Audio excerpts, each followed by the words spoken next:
Heróis, vilões, superpoderes. Tenho certeza que você já assistiu algo assim, né? Os filmes baseados em histórias em quadrinhos se tornaram um verdadeiro fenômeno nas últimas décadas. Sucesso de público e de crítica. Tá, mas fique você sabendo que nem só de capa, colante e armas alienígenas vivem as HQs. Então eu resolvi trazer uma lista de grandes filmes que talvez você nem saiba que são adaptados de quadrinhos. Vai ter muita porrada, tiro e, olha, tem gente que até parece que tem superpoderes mesmo, viu?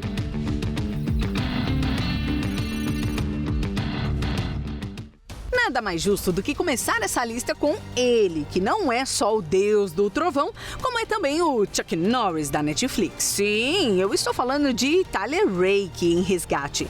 A princípio, você acha que o Chris Hemsworth interpreta um cara que apenas sofre calada a morte de seu filho e que pula de penhascos para meditar embaixo d'água, mas a verdade é que ele é um destemido mercenário que pega um trabalho bem arriscado.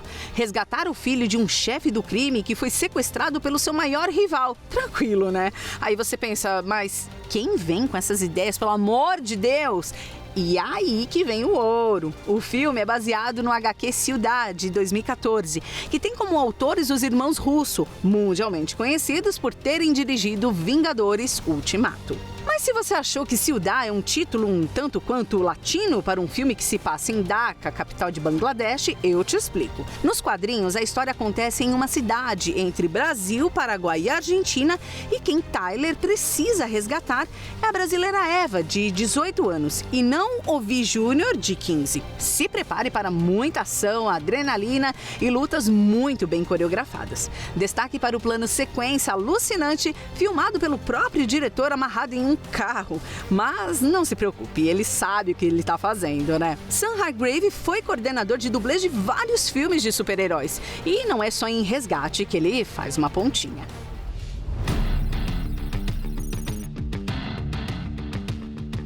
Olha ele aqui fazendo um espião em Atômica. Inclusive, esse é outro filme em que o diretor começou a carreira como dublê. Não é à toa que podemos conferir Charlize Theron protagonizando ótimas cenas de ação, muitas delas em plano sequência. Ela interpreta a Lorraine, a agente do MI6, enviada a Berlim há dias da queda do muro para resgatar um dossiê sobre agentes infiltrados. O filme é baseado na HQ A Cidade Mais Fria, criada em 2012 por Anthony Johnston.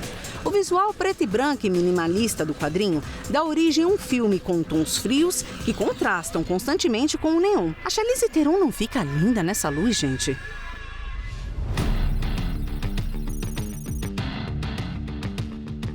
Aliás, ela fica linda de qualquer jeito, não? Até com 6.000 anos, gente. Se você achou estranho o que eu falei, é melhor conferir The Old Guard. O filme é baseado na HQ de Greg Rucka, que também assina o roteiro. Angie é a líder de um grupo de mercenários imortais que luta para proteger o mundo. Mas você pode imaginar que depois de séculos, chega uma hora em que você cansa um pouco, né? Parece que o mundo não muda, mas encontrar a novata Nili restaura a fé de Angie em sua missão e a velha guarda se une para impedir inimigos que querem reproduzir suas habilidades imortais. O mais intrigante sobre a imortalidade do grupo é que, bem, ela não é uma certeza. Quando eles são gravemente feridos, seus corpos rapidamente se curam, mas eles podem morrer sim. Eles só nunca sabem se o próximo golpe vai ser o fatal. Imagina!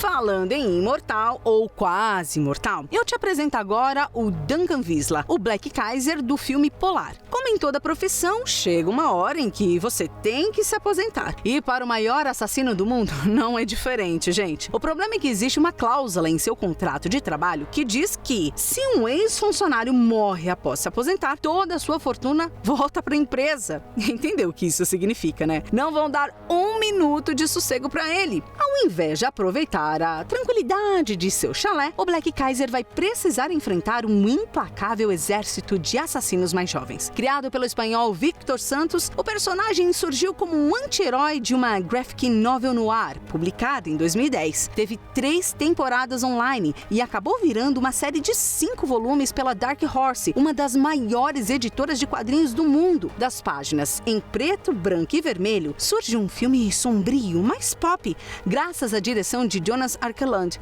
conhecido por ter feito vários videoclipes, incluindo Telephone da Lady Gaga. Dá pra perceber essa referência, né?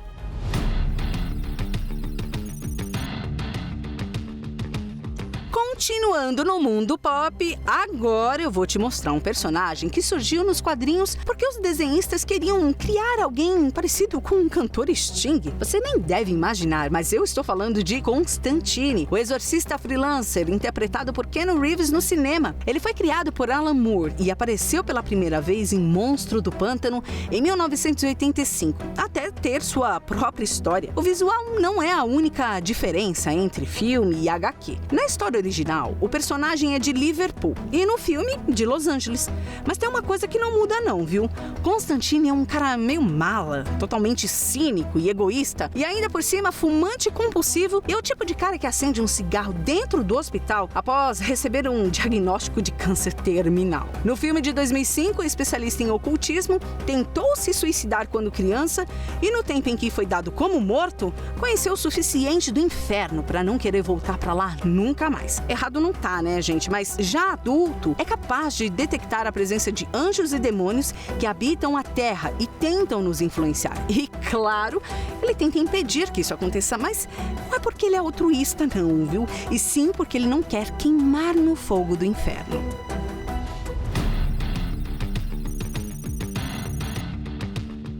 E vou te dizer que o inferno às vezes nem tá tão longe assim, né? Em The Last Days of American Crime, os Estados Unidos vivem uma situação tão caótica e violenta que o governo decide emitir um sinal que impede as pessoas de cometerem qualquer ato ilegal. Imagina você prestes a aprontar uma e toca um sinal que te paralisa por completo. O filme é baseado em uma HQ escrita por Rick Remender de Capitão América e Vingadores e conta com artes do brasileiro Greg Totini. A história acompanha um grupo de criminosos que planeja cometer o último grande assalto do país antes que o sinal seja ativado e, bom, você pode imaginar que isso não vai ser nem um pouco fácil, né?